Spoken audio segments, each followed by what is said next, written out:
கல்வி, தரமான கல்வி, தரமான சுகாதாரம். இன்னைக்கு கல்வித்துறை என்று எடுத்துக்கொள்ளுங்கள், வெளி மாநிலத்தின் மக்கள் எல்லாம் சிரித்து கொண்டிருக்கின்றார்கள். என்னையா நடக்குது தமிழ்நாட்டில்? என்னையா கல்வி நடக்குதுங்க? பள்ளி கல்வியும் சரி, உயர்கல்வியும் சரி, மோசமான சூழல். தமிழ்நாட்டில் ஒரு உதாரணத்துக்கு நான் சொல்றேன். தமிழ்நாட்டில் கிட்டத்தட்ட ஒரு 180 கலை மற்றும் அறிவியல் கல்லூரிகள் இருக்கிறது, அரசு கல்லூரிகள். இந்த 180 கல்லூரிகளில் 96 கல்லூரிகளில் முதல்வர்கள் கிடையாது, பிரின்சிபல் கிடையாது.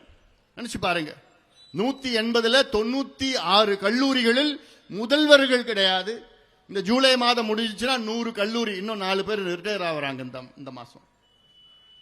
180ல் 100 கல்லூரிகள் இல்லைன்னா அவனுக்கு என்ன நிர்வாகம்? எதுக்கே அவனுக்கு நிர்வாகம்? முதல்ல விட்டுட்டு போங்களேன்.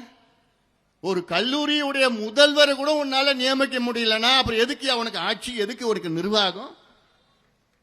இந்த கல்லூரி எப்படி இயங்கும்? அது மட்டுமல்ல, அந்த கல்லூரிகளில் கிட்டத்தட்ட 10,500 இணை பேராசிரியர்கள், துணை பேராசிரியர்கள். அந்த 10,500 இணை பேராசிரியர்களில் 9,000 பணியிடங்கள் காலியா இருக்கு. இருக்கிறது 10,500, அதுல 9,000 இடங்கள் காலியாக இருக்கிறது. திமுக ஆட்சிக்கு வந்து அவர்கள் வாக்குறுதி கொடுத்தாங்க. என்னன்னு? நாங்கள் ஆட்சிக்கு வந்து 5.5 லட்சம் புதிய அரசு வேலைகளை நாங்கள் உருவாக்குவோம் என்று வாக்குறுதி கொடுத்தார்கள். 5.5 லட்சம்.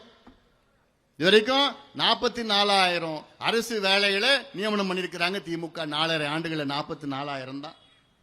அந்த 44,000ல 15,000 டெம்பரரி, 29,000 தான் பர்மனன்ட்.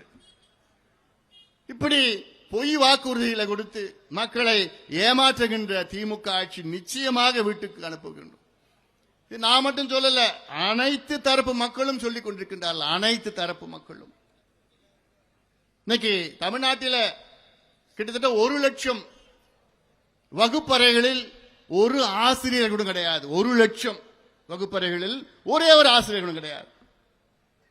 அப்புறம் நீங்க என்னையா கல்வி கொடுக்க போறீங்க? ரைட் டு எஜுகேஷன் ஆக்ட் ஒன்று இருக்குது, கல்வி பெறும் உரிமை சட்டம்.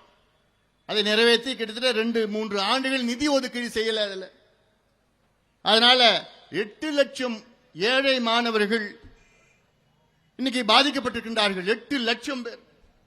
ஏன்னா அதுக்கு நிதி ஒதுக்கீடு.